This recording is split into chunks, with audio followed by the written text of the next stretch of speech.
We are observing Purushotam VRATA. Yesterday we heard translation of Jagannath-ashtaka. There is another song which we are daily singing, Sri Cauragraganya-purusastakam. I want to read the translation today. I offer pranam, means respect, to that foremost of thieves, who is famous in Braja as the butter thief, and he who steals the gopis' clothes, and who, for those who take shelter of him, steals the sins which have accrued over many lifetimes. We have to be careful. Pastimes of Krishna are described in 10th canto of Srimad Bhagavatam,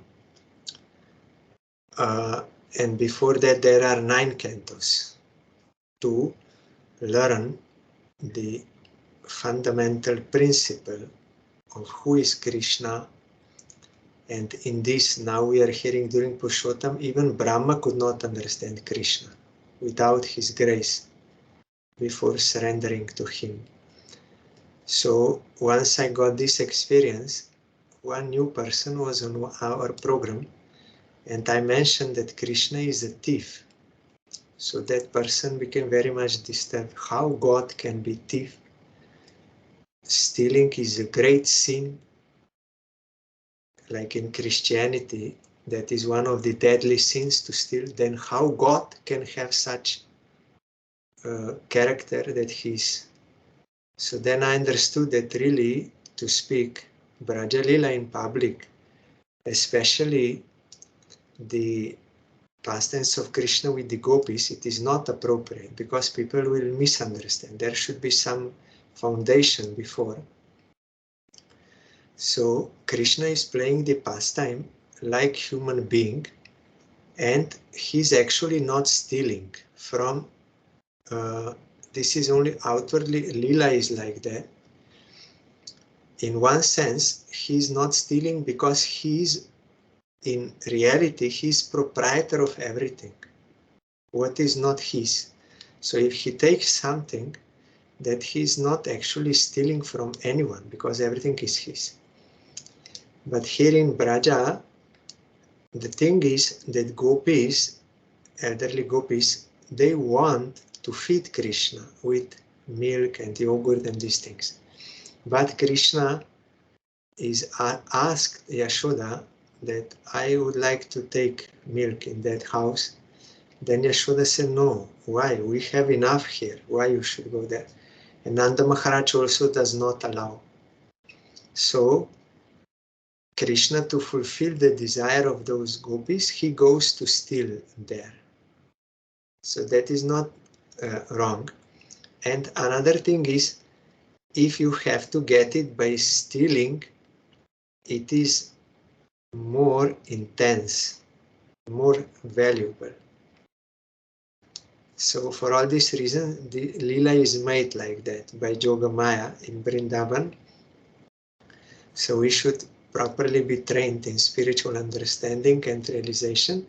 Then we can appreciate Krishna Leela, that how he is the greatest thief.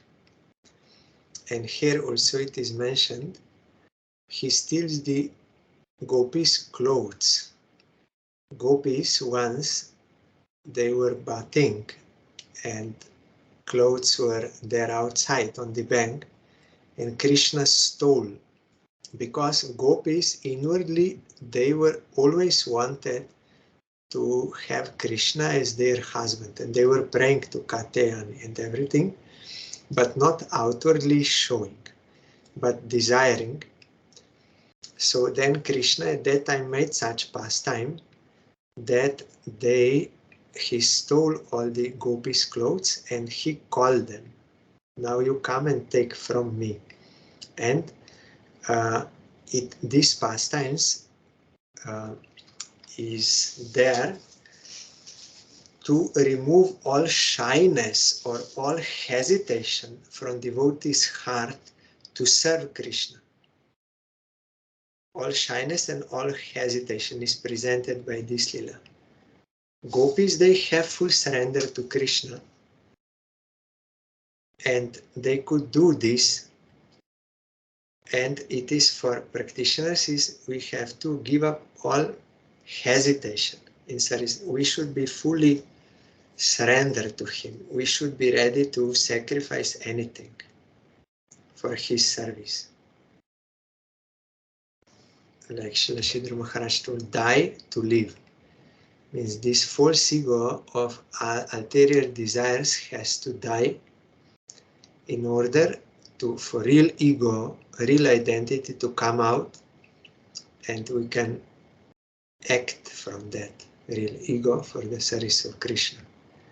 So he's stealing also the clothes of the gopis, and for those who take shelter of him, steals the sins which have accrued over many lifetimes. If someone takes shelter, then all those sinful reactions, that will be all destroyed.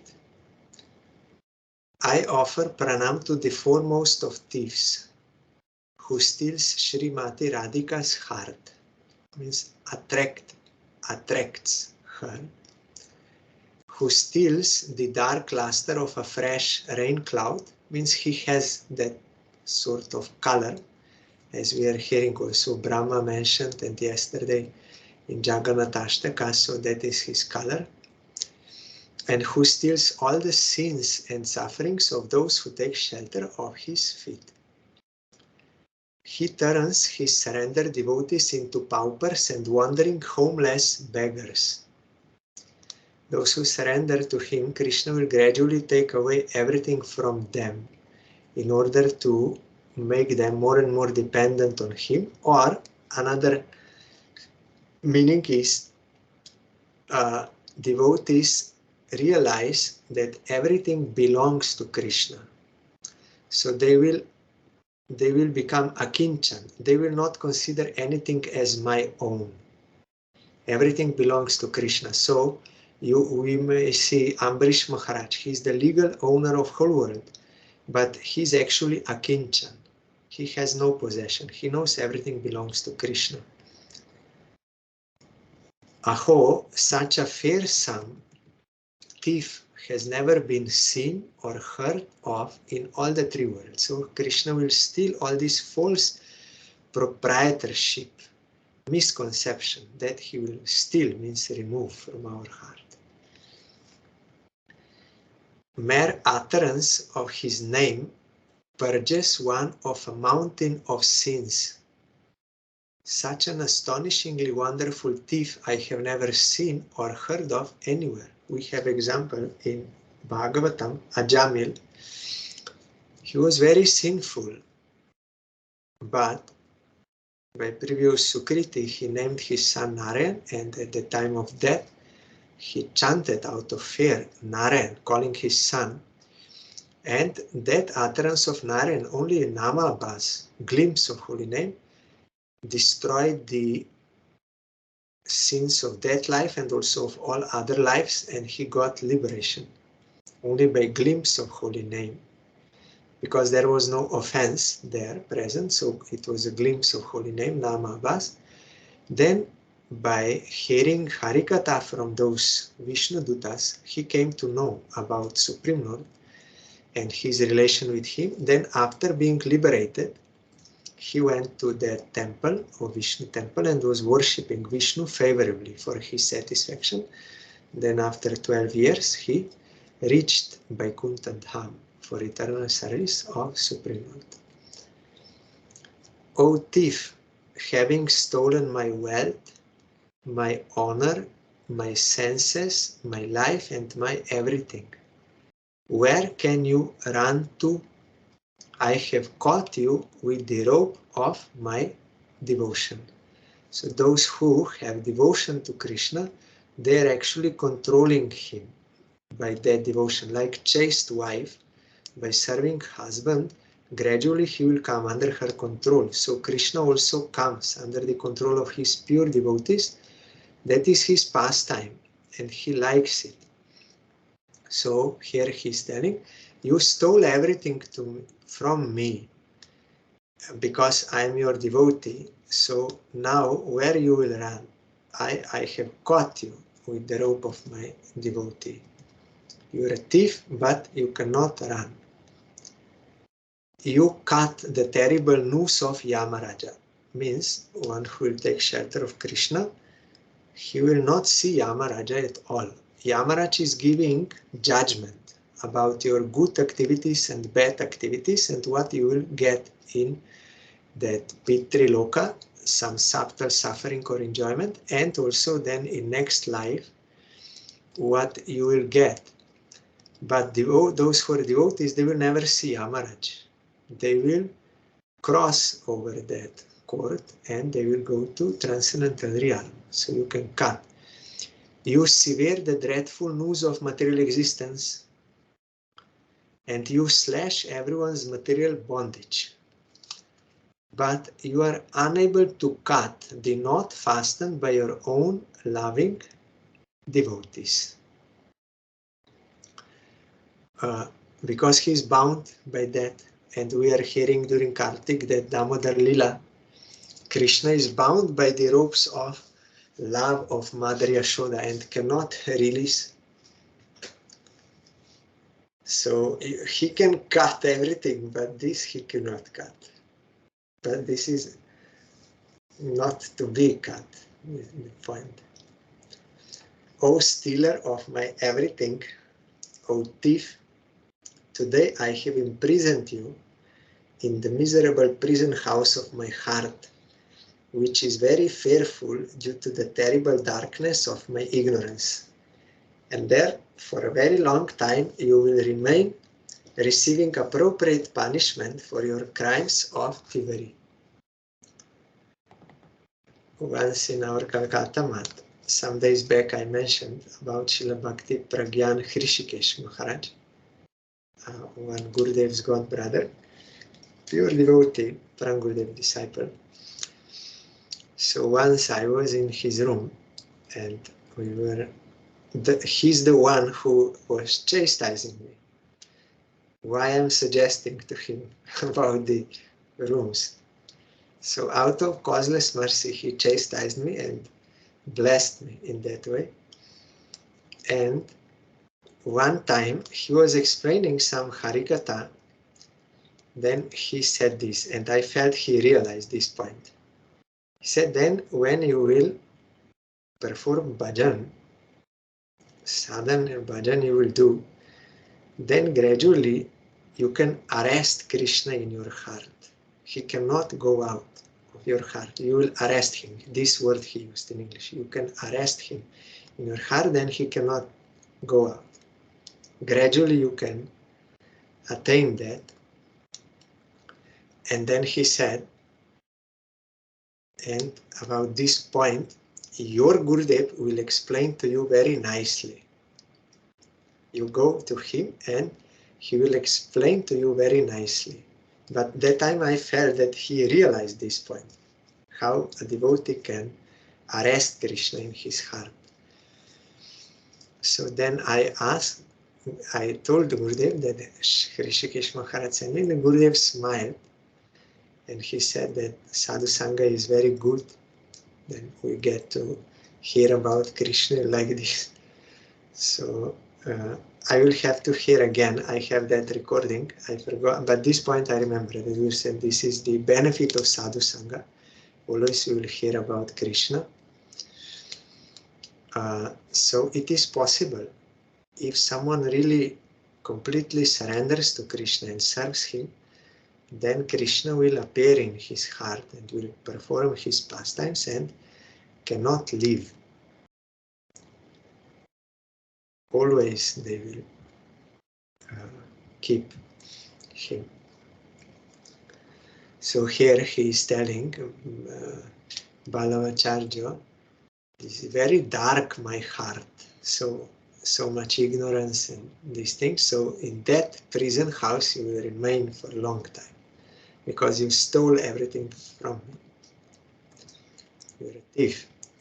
O Krishna, thief of my everything. But actually we are not the loser. When Krishna takes away everything, we actually gain him, his service, his complete reality. What we lose is suffering due to wrong conception that something is mine and that I belong to me. That is also wrong.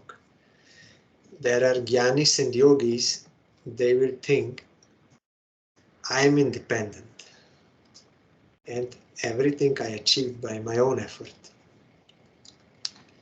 That is false ego also. Though they may not have worldly false ego, I am man, woman, they will not have, but they will have this false ego, I am independent and by my action I am getting everything. That is wrong. We are never independent of Krishna, we get power to work from him and also all results are given by him and we are eternally related to him as his servant.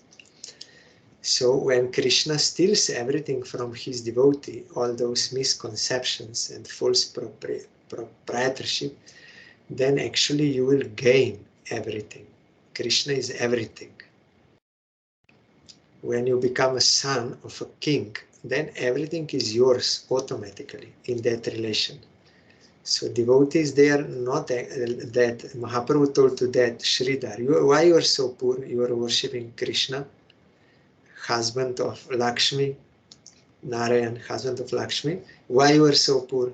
Others, they are worshipping Kali and Shiva and others, they are very rich. Why you are poor? Then he said, sense gratification of rich person or poor person is same amount of happiness. Or a bird in a tree or like the same.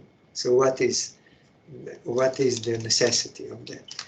Then Mahaprabhu was very happy. He said, I know what kind of wealth you have. No one has such wealth. Soon I will reveal to the whole world what kind of wealth you have.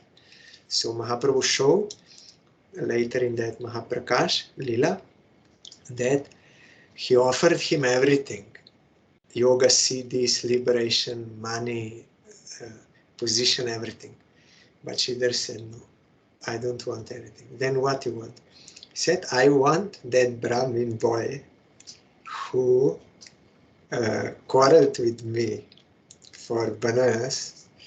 I want him to be my master birth after birth. I only want his service. That is real wealth, pure devotion. They are devotees, they are really happy. No one else is happy. Only devotees. There may be karmis, they may have so many things. There may be yogis, jnanis, having that transcendental static bliss, but they are not fulfilled, they are not happy. So who has real wealth? Real wealth is premadham, love of Krishna. Because that is happiness. Then, oh Krishna, thief of my everything, the news of my devotion remaining forever tight, you will continue to reside in the prison house of my heart because I will not release you for millions of aeons. Means never, I will release you. And Krishna also does not want to be released. Krishna is telling, I am in the heart of my devotee, staying very happily. Tomara hridaya sada Govinda Vishram, Govinda kohema mama Vaishnava param. In the heart of pure devotee, Krishna is very happily staying. So Ballavacharya, he made this song, we are singing. He satisfied Krishna with these songs. So if we are following this song, then Krishna will be satisfied with us. There is a chance. But if we are out of some mental speculation, we try to make something that will not. We have to follow pure devotee acharyas who satisfied, then Krishna will be satisfied. Like we are following this Brahma Stava. Brahma satisfied Krishna. And also we have to hear about Purushotam month, when Narayan brought that extra month to Krishna in Goloka, and she surrendered to Krishna, Then Krishna's heart melted and he spoke thus. Aham etairyata loke pratitah purushottama tathayam api lokeshu pratitah purushottama asmai samarpitah sarve je gunamai samstitah mat sadrishyam upagamya masanamadipo bhavet jagat pujyo jagat bandyo masoyam tu bhavishyati sarve masah sakamascha nishkamoyam mayakrita akamah sarva kamova yo dhimasam prapujayet karmani bhasma satkritva mam evaishyati asankshayam kadachin mama bhaktanam aparadeti ganyate purushotam bhaktanam na parada kadachana ya etasmin mahamura japa dan adivarjita sat karma snana rohita devatirtha dvija dvisha jayante durvaga dushtah para bhagyopajive jivana na kadachit sukham teshan sapna pishasha shringavat yena ham archito bhaktyam asesmin purushottame dhana putra sukham bhunkta paschat goloka vasa bhak. Here Ramapati, Narayan, just as I am celebrated in this world by the name Purushotam, in Gita, Krishna says, I am superior to Jiva. I am superior to Brahman and Paramatma. So I am known in this whole world by the name Purushottam, means supreme person. And he is the unlimited person. Similarly, these Adimas too will be renowned in the world by the name Purushottam. Now I offer all my qualities to this month. Becoming like me, from today onwards, this Adimas is the monarch of all other months and is the most worshipable and most adored in the world. All other months are Sakama, that is, they will grant worldly desires. This month, however, is Nishkama, means it will grant eternal welfare, devotion to Krishna. Those who worship this month, either without any desires or with all types of desires, will have all their karmas burned. Then they will achieve me. My bhaktas sometimes commit offenses, but in this Purushottam month, they will be protected from committing any offense. In these Adimas, those greatly foolish persons who neglect to perform auspicious activities such as japa, giving in charity, visiting and bathing at the holy places, and who are envious of the Brahmanas, are deemed wicked, unfortunate, and living at the cost of others. Thus, they will not attain a cent of happiness, even in their dreams. Conversely, those who are filled with bhakti will take advantage of this Purushottam month to perform archan to me. After enjoying worldly happiness, such as wealth, sons, and so on, they will eventually attain residence in Goloka. This is for Svanishta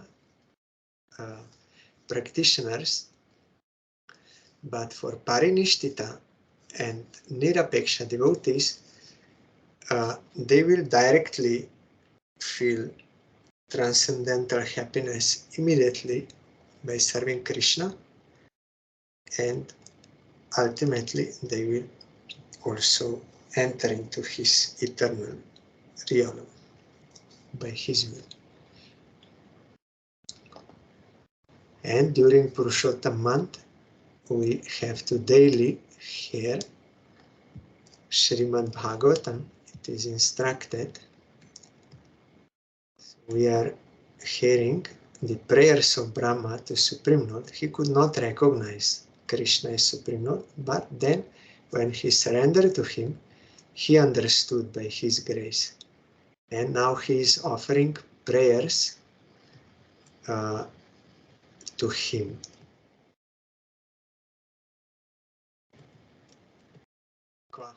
Tamo mahat aham kha charagni var bhu samveshti tanda ghata sapta vitastikaya Kvedrik Vidha Viganitanda Paranucharya Vatadva Roma Vivarasya Cha Te Mahitvam.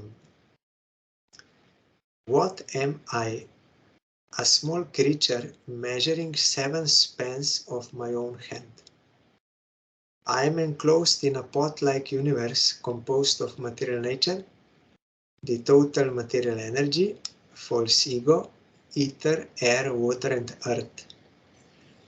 And what is your glory? Unlimited universes pass through the pores of your body, just as particles of dust pass through the openings of a screened window. So here, commentary by Srila Sai Maharaja's disciples. In Chaitanya Charitamrita, Adilila chapter 5, text 72, Srila Prabhupada, means Srila A.C. Bhaktivedanta Swami Maharaj, gives the following purport for this verse.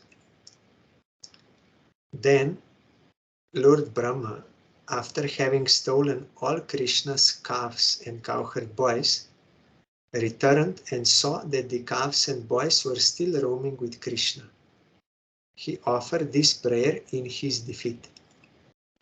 A conditioned soul, even one so great as Brahma, who manages the affairs of the entire universe, cannot compare to the personality of Godhead, for he, means Supreme Personality of Godhead, can produce numberless universes simply by the spiritual rays emanating from the pores of his body. Material scientists should take lessons from the utterances of Sri Brahma regarding our insignificance in comparison with God. In these prayers of Brahma, there is much to learn for those who are falsely puffed up by the accumulation of power. That is, Mahavishnu, he lies down on that causal ocean, and when he exhales, then innumerable material universes, they come from the pores of his body. And then he enters into each universe as Garbhodakashaya Vishnu, and into every jiva and every atom as Kirodakashaya Vishnu. And these all ingredients and everything is his energy. So here Brahma is saying, I am within this universe. One universe bound inside. But you are innumerable such universes, they are coming from you. So who am I in comparison with you? Further commentary, in Krishna, the Supreme Personality of Godhead, chapter 14, that Krishna book, Srila Prabhupada further comments on this verse. Lord Brahma realized his actual position. He is certainly the supreme teacher of this universe, in charge of the production of material nature, consisting of the complete material energy, false ego, sky, air, fire, water, and earth. Such a universe may be gigantic, but it can be measured. Just as we measure our body as 7 spans of hand. If you measure 7 spans of hand, then that will come your height. Generally, everyone's personal bodily measurement is calculated to be 7 spans of his hand. This particular universe may appear to be a very gigantic body, but it is nothing but the measurement of 7 spans for Lord Brahma, like his body, this whole universe. But still, he is saying, I am within this, and innumerable such they are coming out from you. And Brahma is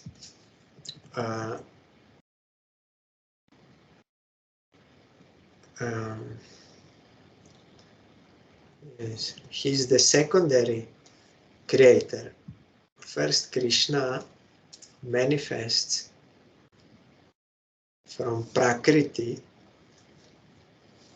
the gunas are in equilibrium.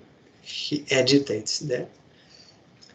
Movement happens. Then Mahatattva first appears, total material energy, with some variegatedness.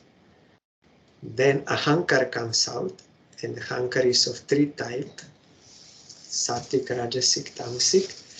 Then also sense objects come out, and senses.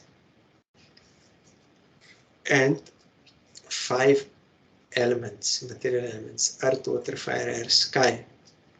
Then Brahma, from these materials, he will create bodies of conditioned jivas and places for their stay according to their previous karma.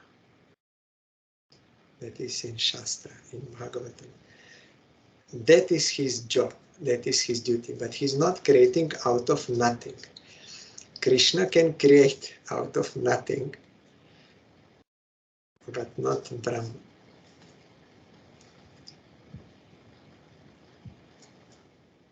Aside from this universe, there are unlimited other universes outside the jurisdiction of this particular Lord Brahma that we heard from Chaitanya Charitamrita. Once Brahma came to see Krishna in Dwaraka, and at the gate, that gatekeeper was there, so he informed Krishna that Brahma came. Then Krishna said, you ask him which Brahma. Then the gatekeeper came back and he said, Krishna is ready to receive you, but he's asking which Brahma you are. Then Brahma said, what is he meaning by this? Which Brahma? I'm the only one Brahma. I'm four-headed Brahma. I'm the father of Sanak, Sanatan, all. This Brahma. Then Krishna let him in, and then in front of Krishna, Brahma bowed down, and there he saw another Brahma came with 8 heads. And bowed down to Krishna. Then another came with 16 heads, and like this, 100 heads, 1,000. Brahma was astonished. And other Brahmas, they could not see this Brahma, but this, our Brahma, could see all other Brahmas by the will of Krishna. Krishna wanted to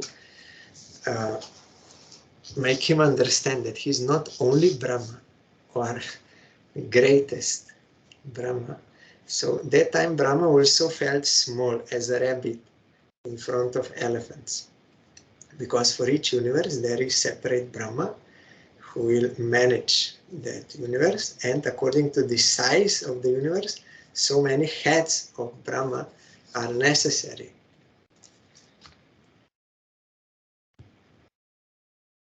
Just as innumerable atomic infinitesimal fragments pass through the holes of a screened window, so millions of trillions of universes in their seedling form are coming out from the bodily pores of Mahavishnu, and that Mahavishnu is but a part of the plenary expansion of Krishna. Under these circumstances, although Lord Brahma is the supreme creature within this universe, what is his importance in the presence of Lord Krishna? Now I am reading direct by Vishwanath Chakravarti Thakur. Brahma said, though you create the universe, you are not proud. In comparison with that, what powers do I have to be proud of? Your universal form is surrounded by Prakriti, Mahatattva, Ahankara, ether, air, fire, water, and earth. All the planets from Patala, that is the lowest of 14, to Satyaloka, highest, are situated within that form of yours, that VRATA, universal form. In that expanse, where am I? measuring only 7 spans of my own hand. Countless universes pass through the pores of your skin, just as particles of dust pass through the holes of a window screen. Who can possibly measure that greatness? Here Brahma equates Mahavishnu, the creator of Mahatattva, with Krishna, and shows that in comparison to Krishna, he is like a small bird compared to Garuda. No, Garuda is carrier of Vishnu. He's very powerful. By his wings he can do anything. He can fly at the speed of mind. You know, there was that one small bird, and she laid down eggs on the beach in the sand, in the beach of ocean, that is the system. But one time ocean, by high tide and waves, took all those eggs inside. Then this small bird became disturbed, and he said to ocean, "Why you took my eggs? I didn't do any harm to you. Why you are behaving in such a way? You return my eggs." But ocean did not pay heed to anything. Then this small bird determined, okay, he does not want to give, then I will dry up this ocean. Very small bird, but determination is necessary. Our Gurudev told, this is how our sadhana should be, with determination. So she went to the ocean and took that beak of water in her small beak and put outside. And again came and like this. So then other living animals and other, they ridicule that bird. You can never dry this ocean. It is so vast water, how you can ever dry? But this bird did not hear. She was determined. No, I did nothing wrong. Why he took? I will get them back. I requested him to give back, but he's not giving, so I will dry. So all were laughing at that bird, but because of her determination, someone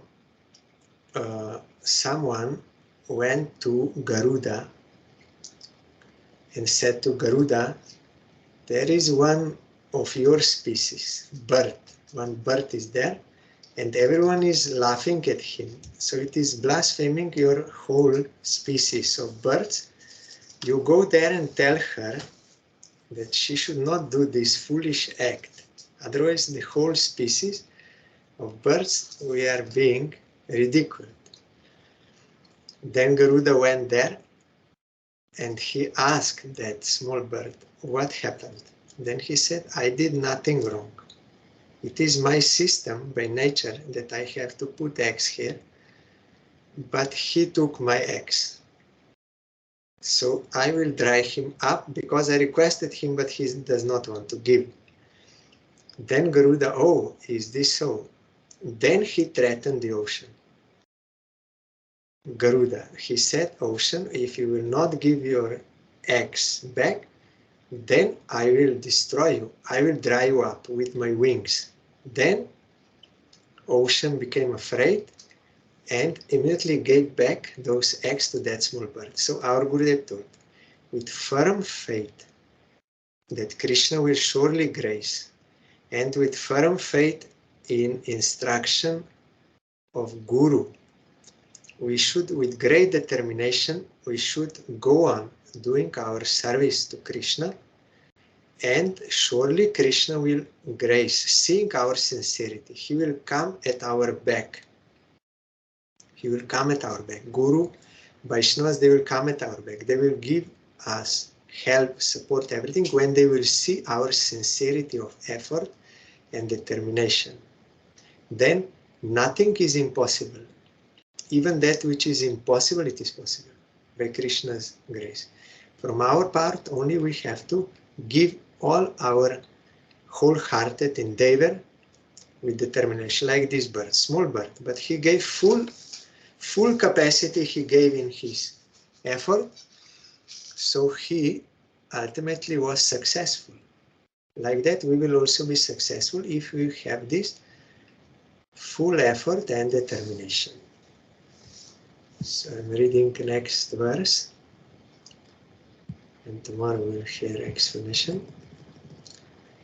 Ut kshepanam garba gatasya padayoh kim kalpate matur adoksha jagase kim asti nasti vyapadesha bhushitam tavasti kuksheh kiyat apyanantah.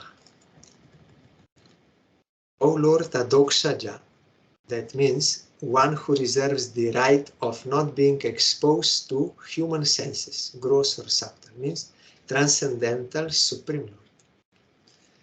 O Lord Adokshaja, does a mother take offense when the child within her womb kicks with his legs? And is there anything in existence, whether designated by various philosophers as real or as unreal, that is actually outside your abdomen? It is short commentary, I can read. Srila Prabhupada comments as follows on this verse in Krishna, the Supreme Personality of Godhead. Lord Brahma therefore compared himself to a little child within the womb of his mother.